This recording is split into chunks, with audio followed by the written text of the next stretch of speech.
All righty. Welcome to the Lock on Ryan Locklear interviewing Mr. Derrick Pearson. Mr. Derrick, how are you? I'm good. Thanks for having me. Oh, no, thanks for.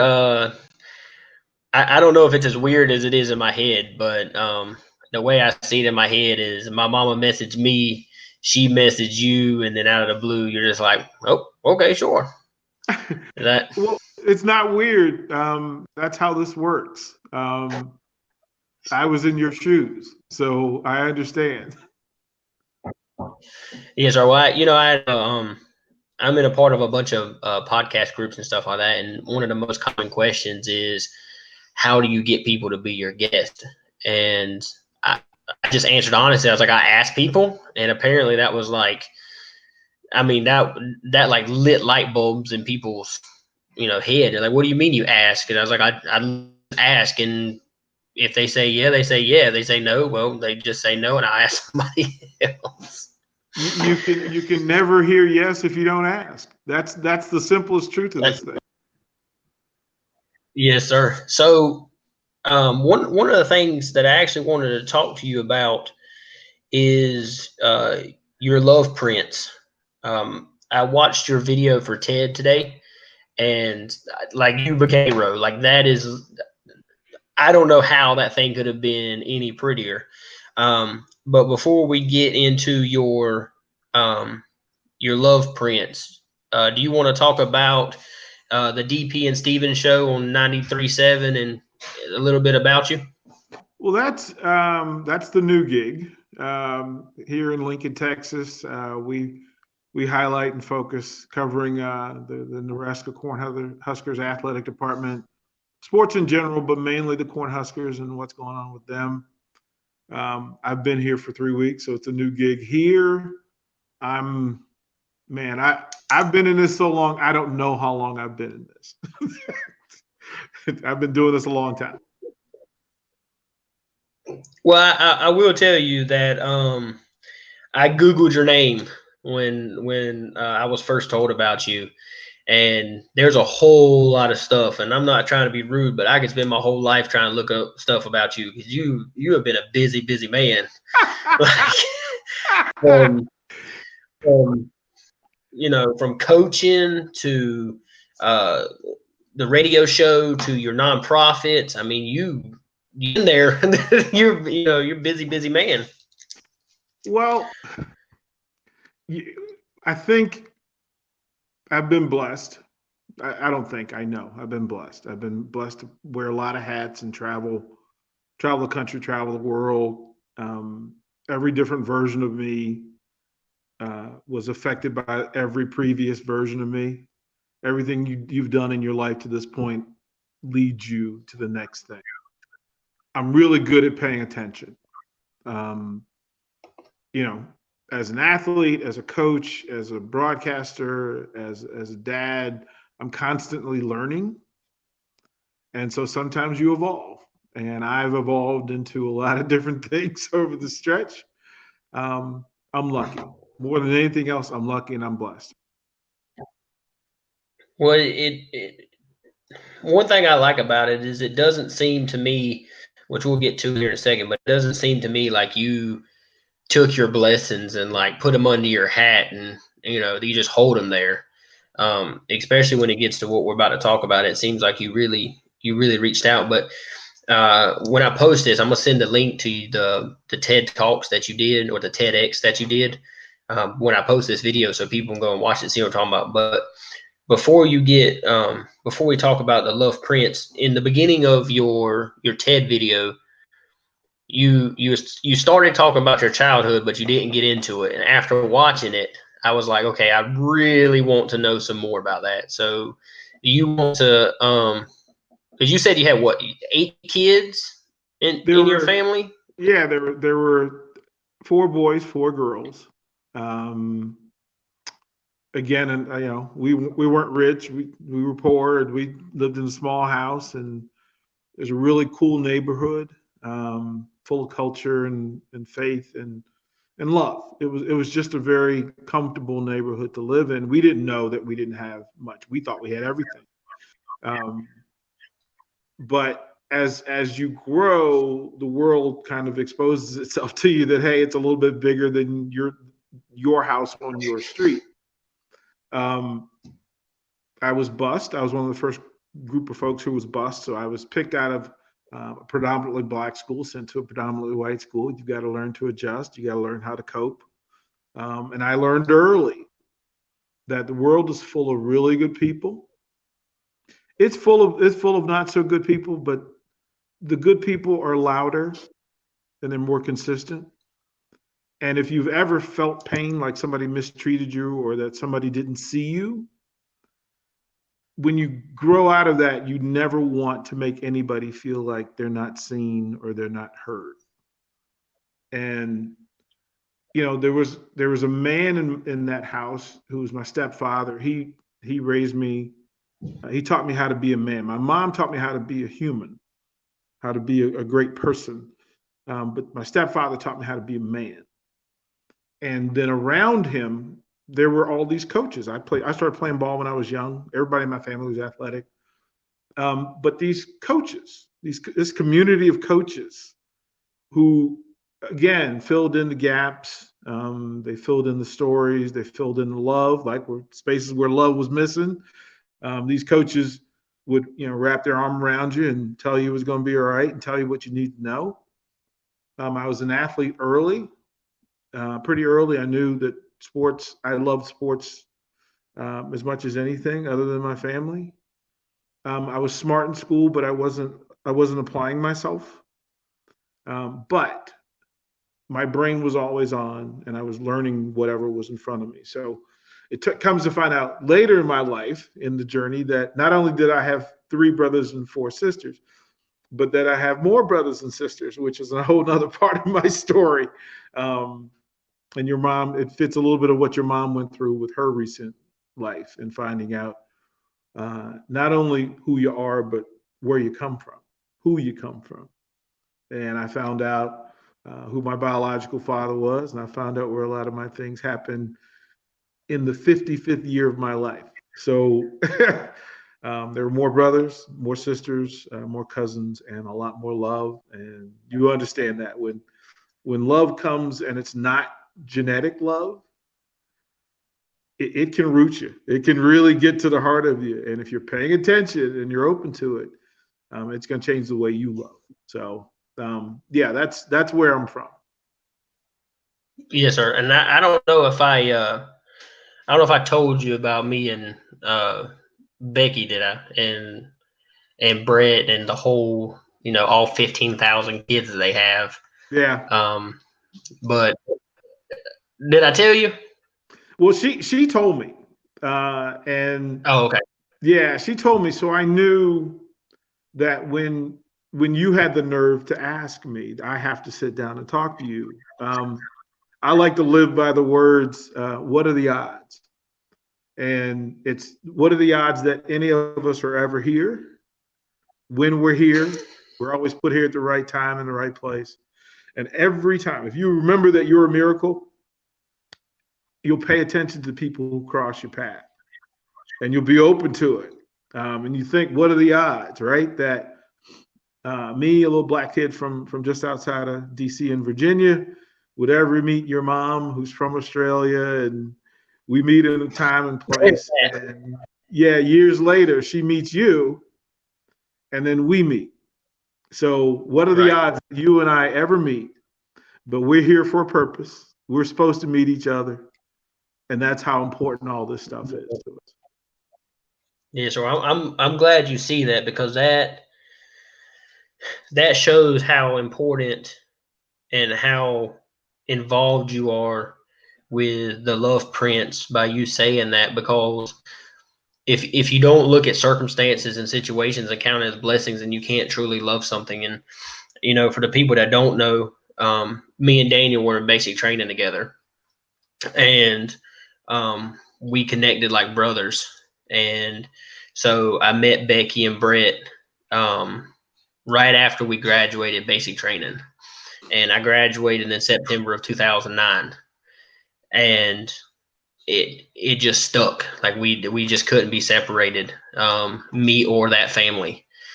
And for the last almost 12 years or 11 years that I've known them, that it's like I was born and raised there. And I know everybody there. They call me their brother, and I call them brother or sister. So um, the reason why I bring that up is because of what I'm gonna get to when you talk about how you handle your athletes, and some of the things you did. So before I get into your TEDx video, do you want to talk about um, how you and Love Prince got together, Yeah, like how y'all came about?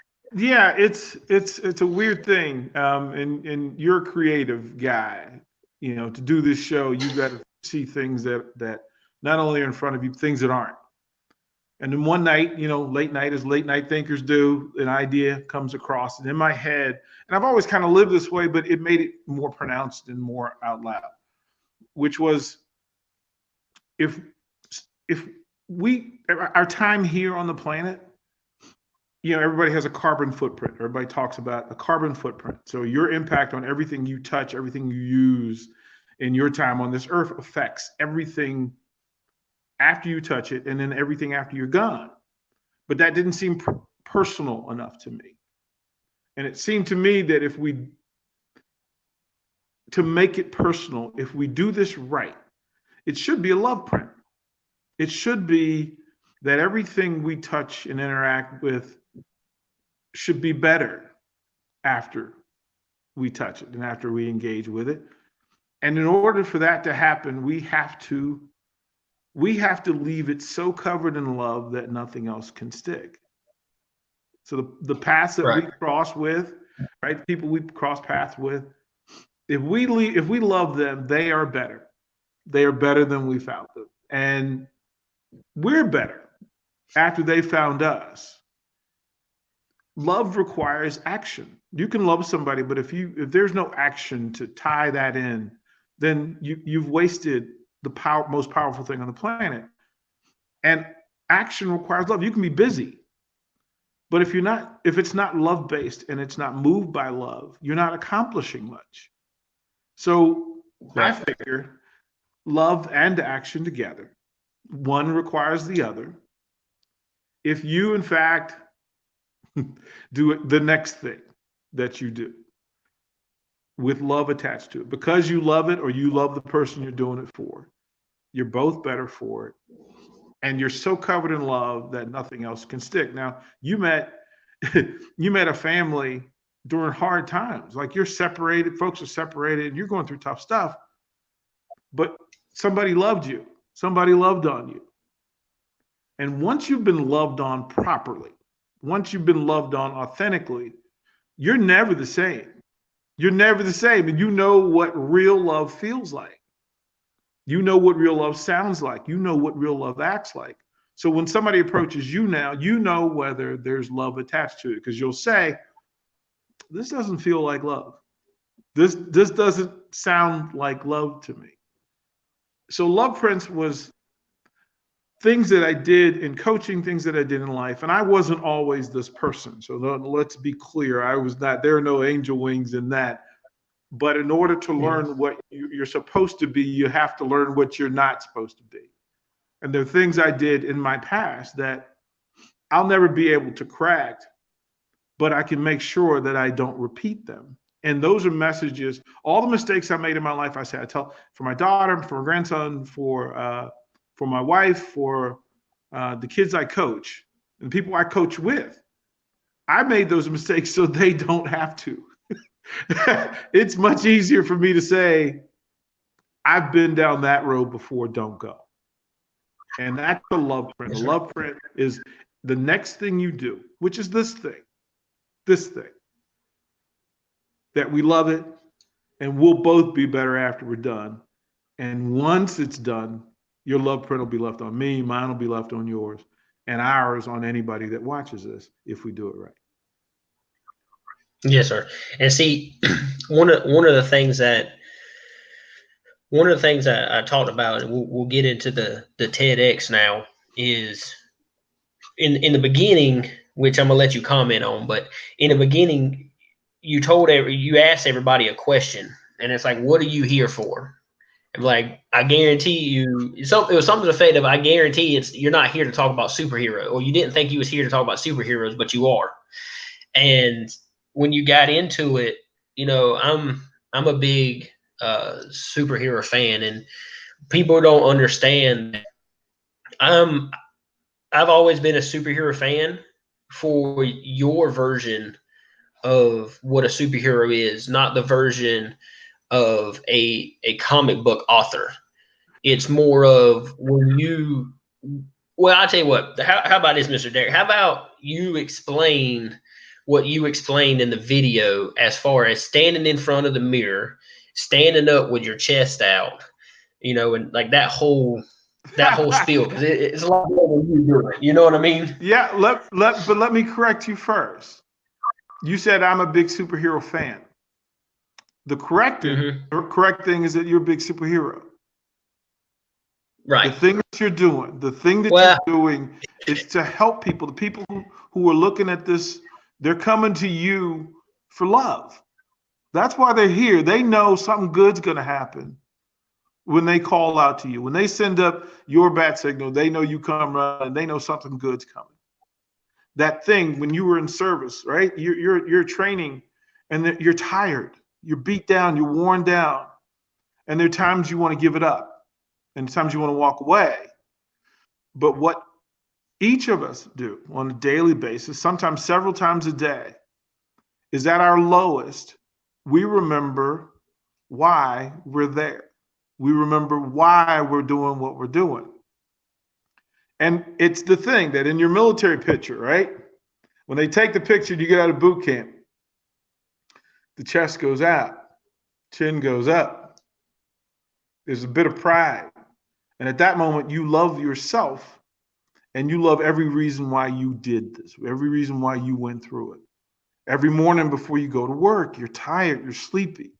You sit on the edge of the bed, or you lean, and you're leaning on the sink in the bathroom. You take a deep breath and then you push off because you know why you're about to do what you're about to do. You know why it matters. You know who it benefits. You know who it's good for. It's love of self. It's love of family. It's love of community. It's love of country. That's the difference between a hero and a not hero, is that a hero pushes back to do something really good for somebody else. You get up and you go to work not for yourself. You go to work for all the people that are relying on you and for the job that you do. When you get up and you complete everything that goes on in that day, in your day, you exhale. The two words that come to mind are well done. And it's never about you. This podcast is never about you. It's about the message that you're giving people. And people will come running yeah, back to your podcast because they know something good. When I go to the locker and everything, I'm going to get something good. You are a big superhero. And now when you go forward, you're going to remember that each podcast is an opportunity for you to do something for other people, maybe tell their story, maybe change their message, maybe make them feel better about what they're doing. Maybe you'll just occupy them and make them smile or make them laugh. You'll let them know it's okay. And they're not alone. They're not by themselves. Somebody shares their thoughts. Somebody shares their idea. That's heroic to me. That's what this was yes. all about.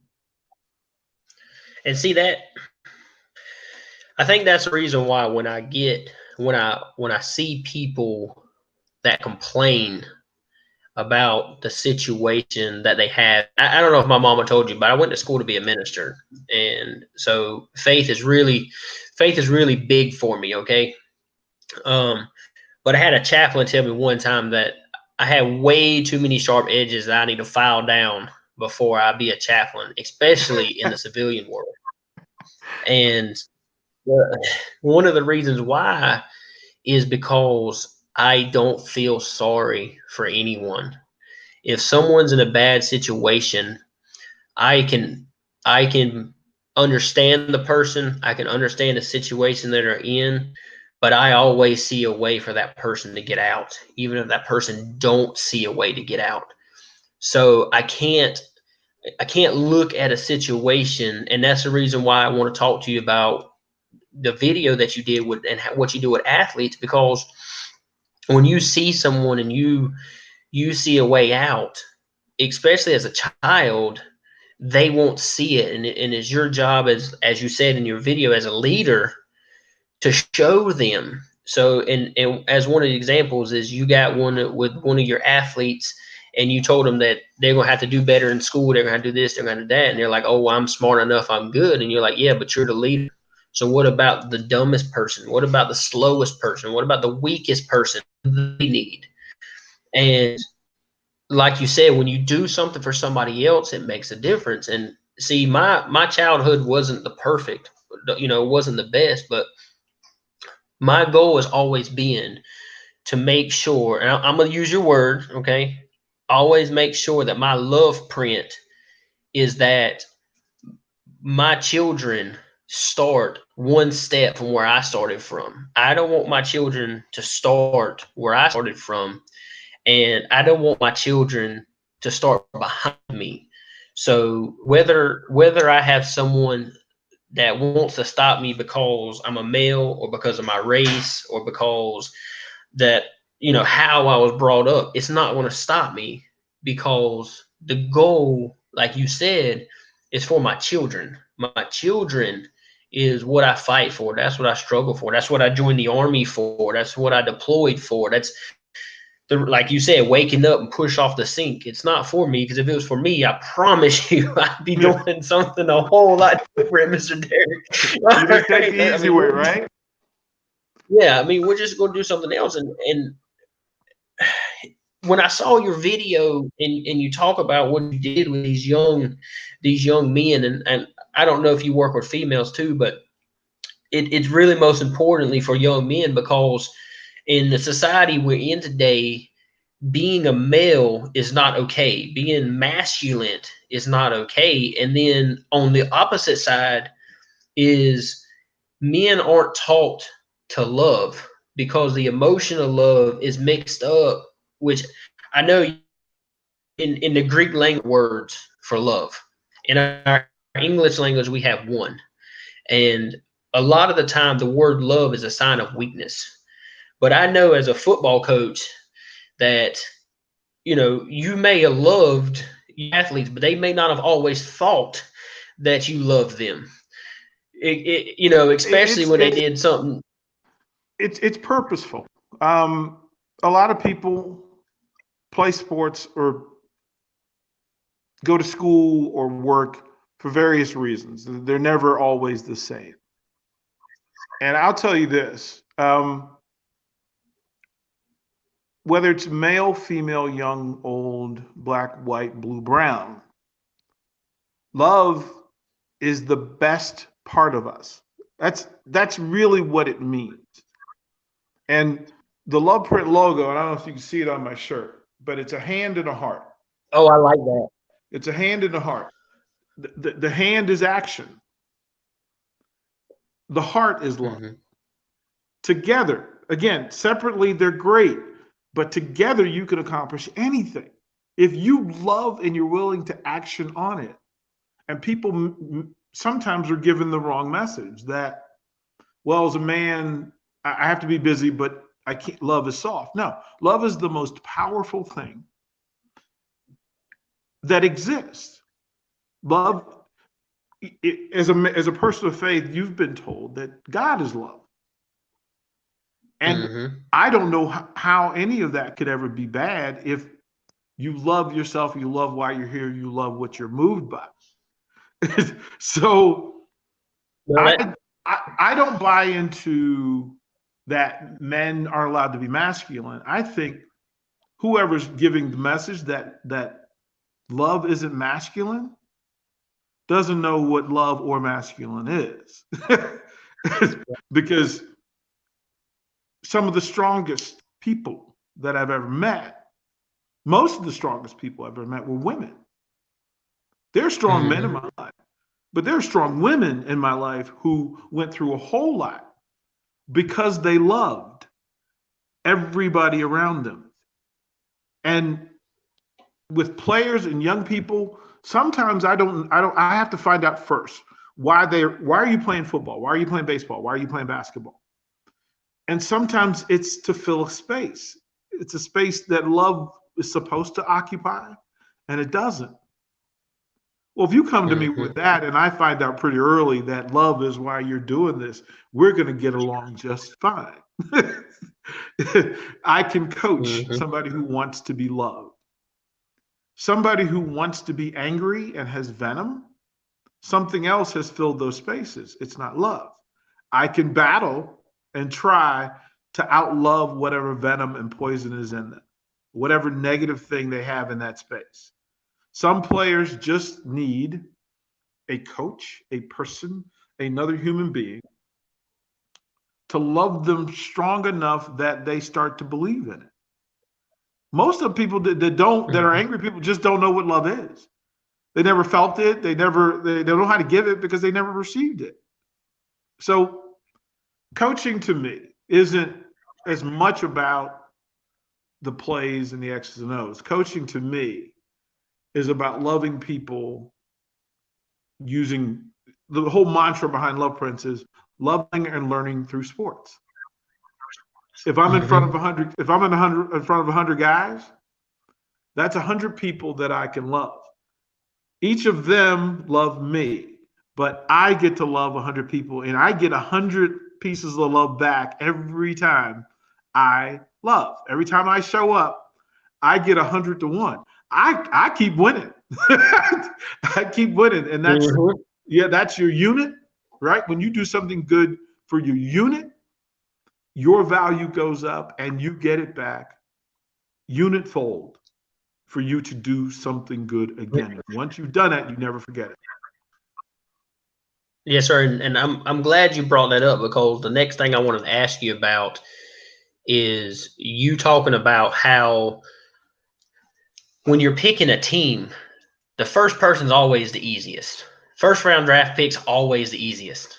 The hardest one is who fills that 60-second spot in the NFL, or the last scholarship that you can give in a college, or the last walk on position. Those are ones that are hard. And in your TEDx video, you said that you base that on love. And I'm not trying to get you to repeat yourself, but No, if you it's wouldn't fine. mind, elaborate on that. Well, let's say that whatever that number is that you can keep around you. So for most basketball teams, it's 12 to 15 kids. For baseball, it's anywhere from 20 to 30, depending on the level you're coaching at and where you're coaching. Football, sometimes you don't have a choice. Sometimes you have to keep everybody, and sometimes you have to make decisions. The people at the bottom of the talent pool often have the best reason to be there. And if I Mm-hmm. really know how to coach and I'm really in this for the right reason, I really want to coach for the right reason, it the easiest person for me to coach is the best player, the most talented Mm-hmm. player. The guy that I'm going to affect the most is the last guy I choose. The guy who will play the least, but will put the same amount of time, energy, and love as the most talented player. That person's going to stand next to me during games. He's going to stand next to me during practice. He's going to have the worst practice every day. The best, most talented player has the best practice every day. They have the most fun. Mm-hmm. The, the player who's on the other end of that spectrum has the toughest day every day. He never gets the payoff because he's not going to play as much. The top guy knows it. They know they're going to play. They know they're going to get the cheers. They're going to get their name announced. But the guy at the bottom of the roster spends the same amount of time at practice. They have the same academic requirements, and they're going to have the most bruises. at the end of the day from the best player. So, who do I want next to me as a coach? I want the person who wants to be there for the right reason because they love it. And what happens is they get better. I've never had a player who started the season as the least talented player ever finish the season as the least productive player. That never happens.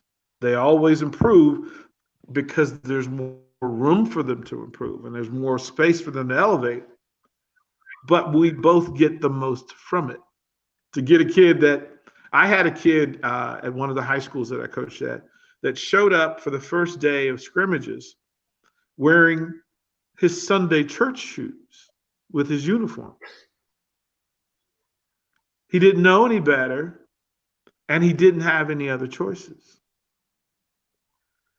This young man started the last two games for us and had RBI hits and made a diving catch. Mm-hmm. That means as much to me as the kids I've had who went to Air Force Academy, Naval Academy, West Point, otherwise, because I know where he started. Like, I'm not a believer in you won the genetic lottery, so you're standing on third base. You're not doing the same thing as the kid who started at home place, bunted or got hit by a pitch, had to steal second, had to steal third too. You're at the same place. You had different paths to get there. It took each thing took a different thing. I can love them both, and I should. Yes, sir. And see, that's to me being the person that is, like we said, in that last spot. That is a more realistic image of the majority of people in our society. But when people say something like equality, they're not saying what you're saying. Whereas they're going to do the same practice, they're going to do everything. Theirs is just going to suck a little bit more. It's equity. It's equity. That you can take right. You can have three people of different sizes standing behind a fence. The fence is 6 foot tall. If you're not 6 foot tall, you don't get to see what's over the fence. You're at disadvantage automatic, and there's nothing you can do about it. You go and find two boxes. If the tall person stands on the box, you haven't done everything for everybody. Equity is the tallest box goes to the shortest person. The in-between box goes to the other person. Everybody gets the same advantage. It took nothing from one or the other. And now you're at a place where you all can have the same experience. That's what's required in this thing, is that you can put people out there to do the job. And in your company that there are folks there were better shooters than others. There were guys who were faster. There were guys who were stronger. We still haven't figured out how to measure heart. We haven't figured out how to measure love. We don't know what the tall guy and the short guy are fighting for. You know that there's some short soldiers who are the baddest dudes in the company because they had more to fight for. They knew why they were fighting, and that made all the difference in the world. And see, with that, Mr. Derrick, is, like you said, you have people in your company that are the best shot.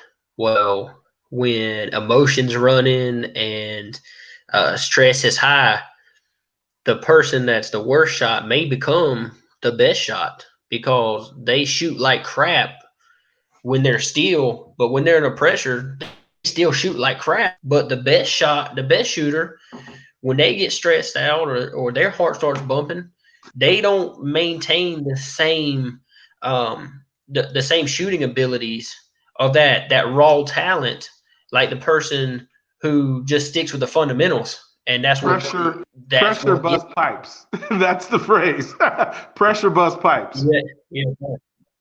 And see, one thing I like about this, Mr. Derrick, is that we don't have the time for it because you're a busy man. Maybe we'll do it later. But if you take a situation in life, and almost any situation you can think of, you can use a sports reference to explain it. And whether it's regardless of what sport it is, and like you just said with equity versus equality, you just use something as simple as sports as, hey, I got this kid that can run a 4 second 440, a kid that can run a 7 second 440, but I know the fast kid doesn't try. The slow kid, he tries. He's not good, but you're not going to get that youngin to stop. He's going to keep. Am I wrong, Mr. Derrick? And I mean, Heart that's what we're matters. kind of getting to. Heart matters. Preparedness matters. Want to matters. Like, if you know what you're supposed to do, have you practiced it? Have you prepared for it? Have you been practices? I have a coaching buddy, and he was the one that just really forced into me that you have to practice in game scenarios. Don't just practice game skills. Practice at the pace that you're going to play at, because it doesn't make sense for you to shoot 100 free throws a day without running first. Because bad free throw shooters miss because they're tired. Their pulse rate is elevated. Their eyes have been bouncing in their head from running. So you have to shoot free throws as though it's a game situation. Go run 4 or 5 up and downs, and then while you're sweating, calm your heart rate down and make the 2 free throws. Make them matter. Make them keep competitive. Practices have to be competitive. It's a lot of stuff like that. I mean, you know how this is. When you're doing a podcast, the first time you do it, it's never what it was in your head. The more you do it, the more settled, calm, and comfortable you're going to be in it. That's humanity. That's in everything we do, right? First time you hold a gun, your pulse rate's through the sky. Once you're comfortable running a drill, once you're comfortable setting up a meeting, once you're comfortable asking somebody to come on your podcast, the next time becomes easier. The next time becomes more human nature. And then it becomes second nature, it becomes muscle memory. It becomes a part of your comfortable movement. Trust that, because you have to. The only way to learn to walk is to walk. The only way to get faster is to run more. That's how this works. Yes, sir. So I don't know if you I know you're a busy guy, so I don't know if you've actually got a chance to listen to some of my episodes, but there was one, and I wanted to ask you a question about it, because it's important to me, and it's something that really hits home to me. So I don't know if you know, but I've been a martial artist since I was 14, and when I was about, I think I was 17 or 18 years old, I joined a church that had a cage in the basement of it. And we had a whole church fight club, and it was awesome. And, we did our thing. But there was times when we would have to stop fighting each other, and which we were primarily men. Okay. We didn't have women in our club at this point of time yet. But there were just times when we would stop, and we would have to have, the person that's the trainer, or, the oldest dude in the group that would have to play dad. They're like, look, I can't be your coach right now. I have to be father figure. I have to do this because, like you said in the beginning, I've been there and I've done it. And at a point you're like, okay, you came to me as an athlete. You came to me as this, but now that connection's there. The love is going back and forth. And now you don't need a coach right this second. You need a father, because you may not be a number 1 draft pick in an NFL.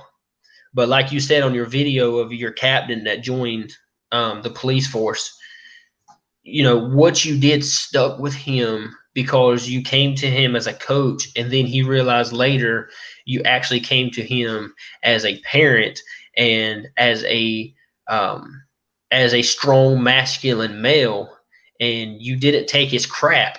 but he didn't see it that way until he walked up to your wife and was like, "Hey, we love this guy." Well, I mean, that's what love is at whatever level. I like one of my favorite phrases is sometimes it's our responsibility to be the adult in the room. Sometimes we just have to say we can't do this childish thing that's been allowed before. I'm here now. And once we know better, we have to do better. But I look at it this way for all of this. With my captains, it was just a matter of saying that he had great things in him and just to tell him, I know what greatness looks like. You love this thing the right way, you love people the right way.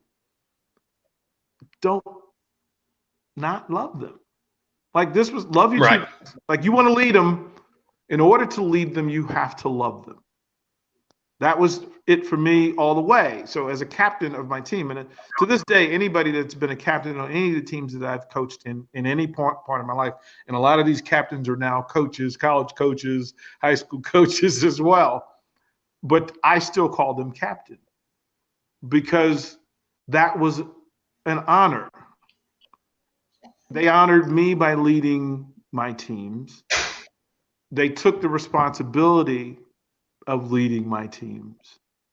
And then they would go on and have full understanding that at some point, the love that was given to them is going to be required for the next person, whether it was their son, their daughter, their wife, their mother, family. They were going to understand that sometimes love is telling you what you need to hear and not what you want to hear. It's telling you what you Right. need to know versus what you think already. And see, the reason why I asked you that, Mr. Derrick, is because that we have a lot of young men that are being raised, especially in our minority communities. And I don't know if you know, but I'm mixed, so I'm Native and white. So my dad wasn't like that either. So, but a lot in our minority groups, there isn't a dad. There isn't someone, like you said, to take that love. Because if we look biblically for a second, the mom role is the lover, the caresher, the nourisher. That's the one that shows the love that, I guess you'd say, more elegant for a man.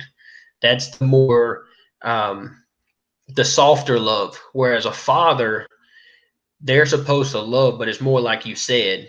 It's not abrasive and rude. It's more of a kind of to a direct point. And when you have a mother and father together, it's supposed to blend beautifully, and it's almost simultaneously, as you can't tell really who's doing what. But when you remove the father out of the equation, then you can tell there's something missing. And I know for a lot of young men, and I focus, I'm not a girl, I'm not a female, so I don't want to explain something I don't know about. But you have a lot of young folks that don't have these leaders in their life, and sports is the only way they're going to get it. And that's why Love Prince is something that I fell in love with when I started reading about it and watching. Is because you're taking these young men, these young athletes that don't have a leader in their life, and these coaches that partner with you and do these different things with you. They build these kids to be young adults. Like when you set a standard, the mom or the dad or whoever they live with may be like, okay, make whatever grades you want to, I don't care. But when they go to Coach Derrick, they know Coach Derrick wants straight A's. You know, the parent or whoever, may let them stay up till 1 or 2 o'clock in the morning, but they know Coach Derrick told them their bedtime is 9 o'clock, and that's what it's going to be. Well, I think about it this way. I try not to tell parents how to be parents. I Mm-hmm. don't tell them how to love. I don't tell them the rule, but I have the same rule is that I don't want them to come to my dugout or my basketball bench locker room to tell me how to coach. Because then if you do, Mhm. I'm going to come to your house and sit on the couch and tell you how to be a parent. We can do things Right. together. The community makes it better. And if I show them that, listen, I'm never going to tell your child to do something that's not good for them. That's you never, and that trust has to be earned, Right. and there has to be some tracking for it. And let me answer something else you said. You talked about minorities and people not being in place. I don't think that's the case at all. I think it's different, Mhm. but what we have you and I have the ability to simply say, whoever it is, whatever situation it is, some of the greatest circumstances that I had to overcome were kids from households with two parents in them, where the mom, Mhm. single moms loved all the way. Single dads loved all the way. And it wasn't a race or ethnic thing. Sometimes it's just circumstance.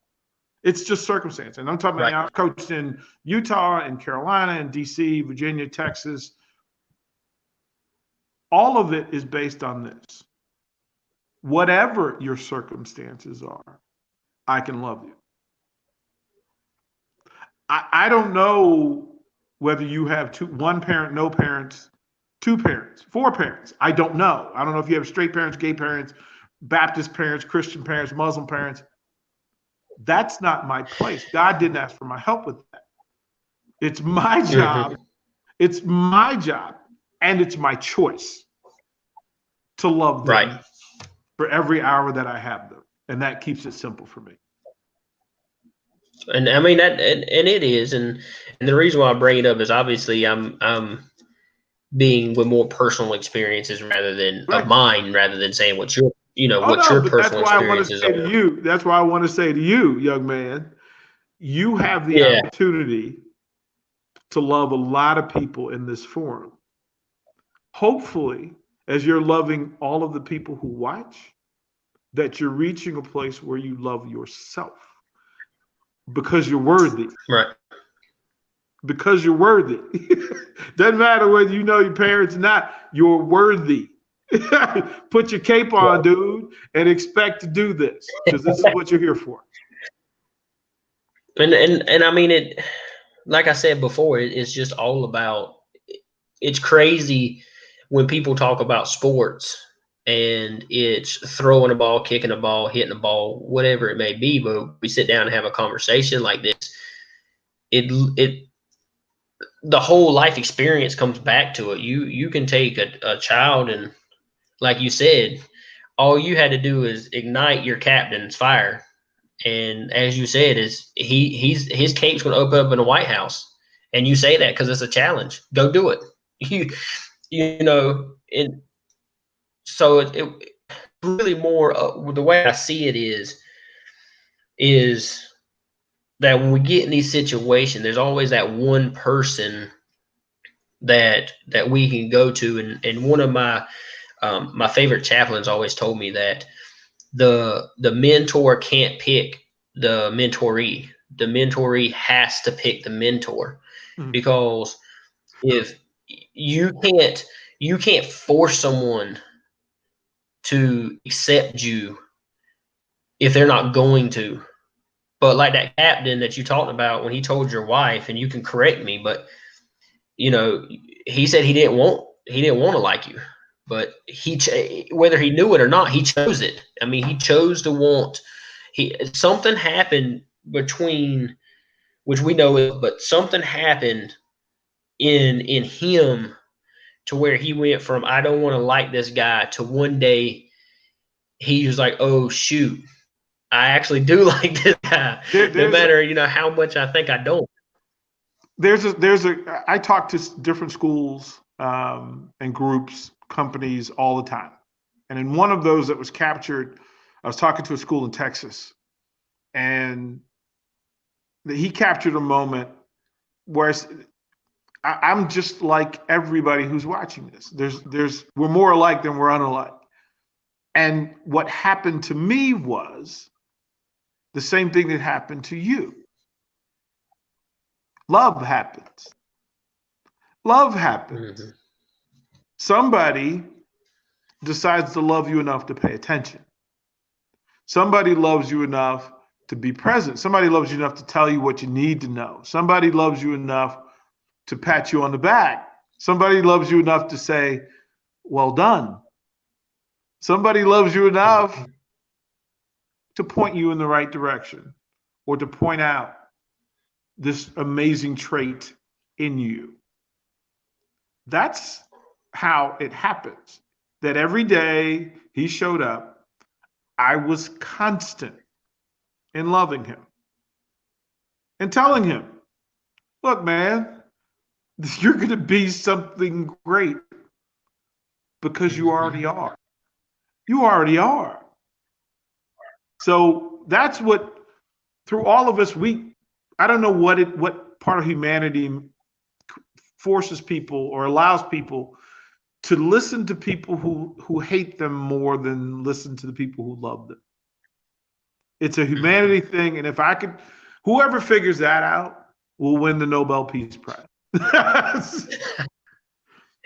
Well, biblically or religiously, we would call that the devil. But I do understand exactly what you're saying as far as why, if I tell you I love you and, you go down the street and someone's like, I hate you, in 20 years from now, you may forget that, I said I love you, but you're not ever going to forget the time that person said that he hated you.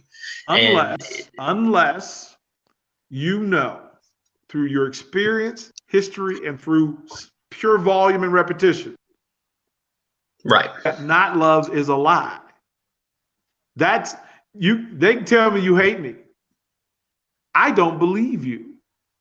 I have a saying that I tell people all the time. There's something I tell people all the time, right? I walk into a room of football players, right?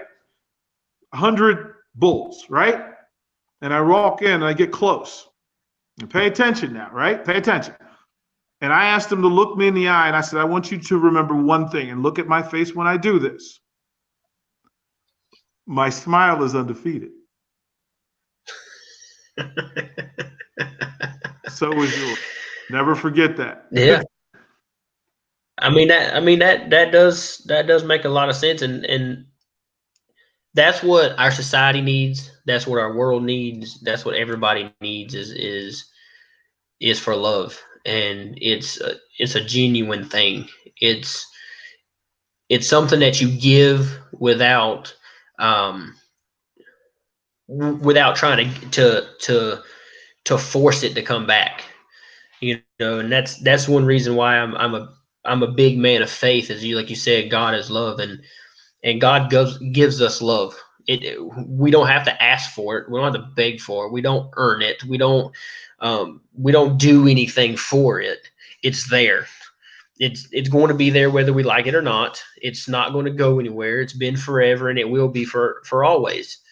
You love what you made. You love what you made. Right. Right. Well, that's true, and that's the reason why, I relate everything, like you being a coach, back to being a parent, because when you look at the father as a father, then things just make sense. If you look at your baseball coach as a father, as a parent, then you understand why when you're acting stupid during a ball game, you're going to do suicides the next day at practice. Why when you do something stupid, he's going to grab you by the face mask and start yelling at you. Like, because it's like an emotion, but he loves you and he knows you can do better, and he believes in you. He needs you to do it. And I don't know if it makes sense because I'm not a coach, but I hope you can. It makes perfect sense. I'm not a grab by the face mask out of anger guy. I'm a grab out of face mask to tell you how great you are. Right. I got you. Right. I'm not. There are pictures of me online with big dudes. Listen, man, you are something special. That's what that's for. Why would you get in that space and have that kind of trust and provide venom? I don't get that. all of this to say the thing about most coaches and most educators, most mentors of groups is that there's some sacrifice. And as a dad, I had to learn late in life that my I needed to love my own the way I love my players because it's different. Right. It's different. And I also know that I'm able to get to people who I'm not their dad because I'm not their dad. Right. Right? Sometimes it requires somebody else to love yours to get them right. And Hmm. my fatherhood story is not one of perfection. In full disclosure, I'm a much better father now than I was because she made me a better father. Right. Right? She loved me enough to forget my flaws and to say, okay, well, I see you loving everybody else. In truth, all of that love belonged to hers, but through her blessing, she allowed me to share them with other people. So yes, it's my job to be there for other people's kids the way I hope other people are there for mine. Yes, sir. And that's all I'm going back to is understanding the word love, and that's why I broke it down so no one misconstrues. And that's one thing I absolutely hate about the English language is when you have to use the word in context to figure out what the person's talking about. You can't just say the word and they immediately know what you're talking Well, about. but there should be Um, an action that's attached to it.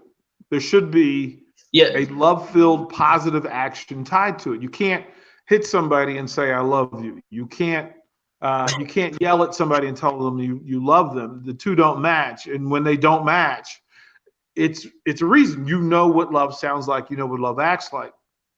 All I ask for people to do is the next person you talk to, that you give them your full self. Hear them. Just hear them, see them, and love will be attached to it. You can't love what you're and you can't hate what you're connected to. You just can't do it. I, I think the only thing, and I know you told me you'll give me an hour. I've been a little bit over it, but um, it's the one word we didn't use is selfless. Um, and it has to be selfless love. It can't be conditional. It can't be um, it just has to be selfless, and it has to be pure, like you said, because if I'm only like a prime example, I've heard people say that um, they're not going to respect someone until they earn it, and I was like, okay, well you gonna have a miserable life. I was like, because you will miss out on amazing opportunities to meet people because everybody should have your trust. And then when they break that trust, then they got to rebuild it. But you can't walk into a place knowing nobody and being like, I'm not going to trust you until you show me that I can trust you, because no one's had the opportunity. If you don't have the opportunity, which you can tell me if I'm wrong, Mr. Derrick, but 0 and 0 will always make 0. I don't know of an instance where, you know. But I can add two. Love adds two. The Mhm. other thing subtracts. It's a takeaway, which is why I'm Yes, so sir. willing to love. That's why I'm so willing. That's why I'm capable of love, because there were times when I didn't and I lost. I lost and I learned. That's the blessing and the grace for me, is that I learned from it. There are people who go through it and they just lose and they don't learn the lesson and they repeat it. I like to love myself enough to learn. I'm important. You're important. If you make a mistake, learn from it. That's through all this stuff. And then when you're done, love yourself anyway. Yes, sir. So, before I let you go, Mr. Derrick, I really do appreciate you taking the time. I hope you don't hold it over my mama's head too much. That you did her a solid. She's amazing. She's amazing. Yeah, we'll do. You can call me. We'll do it again. We one thing I understand, if somebody wants to put something like this together, your heart's in the right place. Somebody had to do my first show with me, my second show, my fifth show, my 10th show. Even now, when I call somebody, right? When I call somebody and say, "Hey, do my show," that's a statement out loud that when somebody asks me to do theirs, that I say yes. So I'll say yes. Yes, sir. Well, if you want to, I would like to know what your goals for Love Prince is. How people can help you reach that goal. How people can get that awesome little shirt that you're wearing. Because I'm really going to talk to you about getting one because I like that. There we Um, go. but basically, what is I guess basically say how can we help you make your love bigger? How do we get you to where we can get your organization in basic, everywhere to help kids and help share just love? Well, I mean, so there's the website that you've been showing there, loveprince.us. There's stories, there's content. I do speaking engagements. I'll travel around the country and speak to folks. As a matter of fact, your mom asked me to try to get to Indianapolis, and now that I'm in Nebraska, I'm a little bit closer, and my schedule settles down a bit. To be able to do that, I want to come and talk to folks. If you have a group, if you have a team, if you have a company that you want somebody to come talk to. I've spoken in churches too, so I've got a little minister in me. You probably tell. Um, to that, you can folks can buy this. There are bracelets on there as well. The bracelets, shirts, hats. They're on the website. Just go to Love Prince and go to shop. I've got a Facebook page with a group. Go ahead and add yourself. You can follow me on any of the social medias. It's all under Derrick Pearson, the way I spell it, at Derrick Pearson, Twitter, Instagram, etc. You can find me on Facebook. Reach out. You can shoot me a message. I answer them all. If you have an event and you want somebody to come set the room on fire, you give me a call. Yes, sir. Well, I appreciate it, Mr. Derrick, and I look forward to doing this with you again. Absolutely. Reach out. Let me know when. Give your folks a hug for me, please. Yes, sir. And same to you. This has been the Lock on Everything with your host, Brian Locklear.